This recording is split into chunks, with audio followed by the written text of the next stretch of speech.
there's lots to get to on this game, and we have only scratched the surface, okay? Sister Agnes in Charlotte. Hello, Sister Agnes. Thank you for calling. What's up? Hey, Willard and Dibs.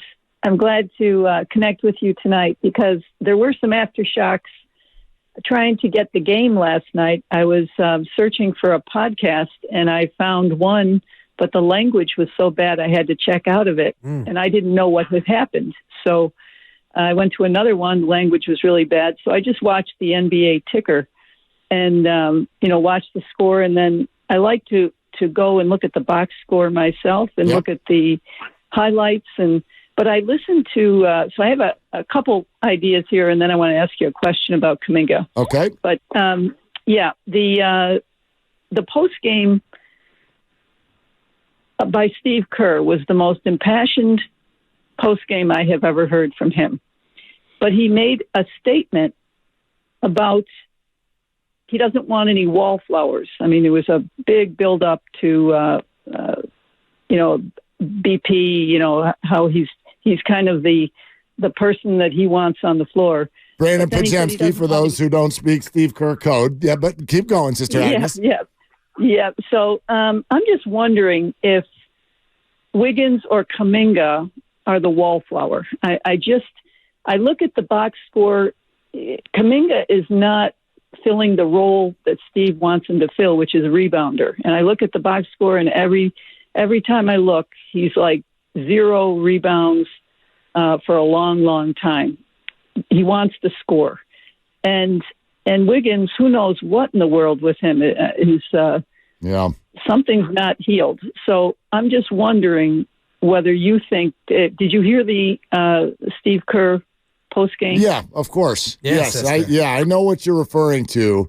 And I think you've got a really interesting question here, Sister Agnes, that we're going to dive into a little bit. Sister Agnes, Thank you you're so locked much. in. Yeah, that's a fan 3 right time there. zones away. That's somebody who's not just watching the game. She's peeling some layers back there. Yeah, Warriors are more than her only habit. Here's something I'd like to say about Jonathan. Nuns wear habits. Yeah, no, I didn't quite get that. No, I got it. I'll try to slow I got it. No, you. it's a short segment. Training wheels. React is genius. Nuns. Was. Yeah. You know my religious background is very, very deep. But anyway, the Jonathan Kuminga questions to me is a very interesting one right now. And here's what I would say, because I know where this conversation goes with young players. We've done this a lot recently. Trey Lance, James Wiseman, and in my opinion, to a degree, here we go again. And that is to say that when a young player is not getting the opportunity that fans want him to get, we kind of start a little bit of a march. We get a little brigade together. Let the man play so we can see what he can do. Where I've arrived with regard to young players, you get to a game like last night, and Brandon Pajemski gets 39 minutes. Jonathan Kuminga gets 16. And let's be honest, when he was out there, he was invisible. Okay? The organization is telling you what they see, as opposed to going, we want to see. Well, you may not get to see. You don't always get to see, because they're telling you what they see on a daily basis in practice and even in limited minutes in games. And what I think about Jonathan Kuminga right now is this. If you're a big fan of the kid, if you're a big fan of his game, there's no way you can feel good right now about what you've seen so far this year. There's no way. It's a small sample. I'm not killing his career. We're not going there. I'm simply telling you that we had a lot of conversations about the guy in the offseason, and boy, he crushed social media. And remember when he grew 7 inches in 2 weeks? That was fun. I'd love to hear it, Kaminga fans. And I'm not saying I'm not one of them. I don't want to separate myself from him. I'm interested in the player for sure. I love how exciting he is. I have not seen anything that tells me what I've heard other people say, which is, yo, future star. No, I remember how much I got stuff thrown at me when I wanted to trade that guy for Drew Holiday. Well, okay.